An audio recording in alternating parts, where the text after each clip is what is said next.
And Andrew Hopkins is at the scene of the bombing in Sultanahmet. Andrew, is there any more information on the attack at all? Well, basically what we know so far is that, as you mentioned, 10:20 a.m. this morning in Turkey local time, in the square just behind me here in Sultanahmet, a suicide bomber blew himself up. 10 people were killed, 15 injured.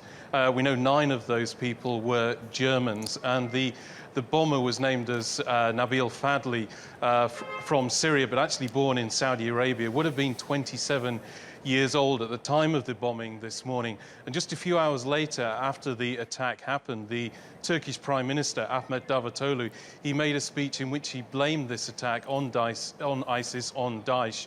And he said that the organisation is a threat in the country and that the government would continue to fight the organisation until it was no longer a threat.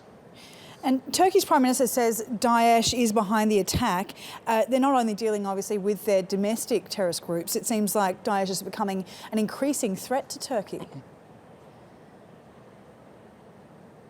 That's right, Sally. Over the last few months, there have been dozens of arrests in connection with Daesh, and there have been a series of attacks. The most notable so far was in Ankara in October last year, when more than 100 people were killed at a peace rally organised by one of the political parties in Turkey. A couple of suicide bombers there blew themselves up.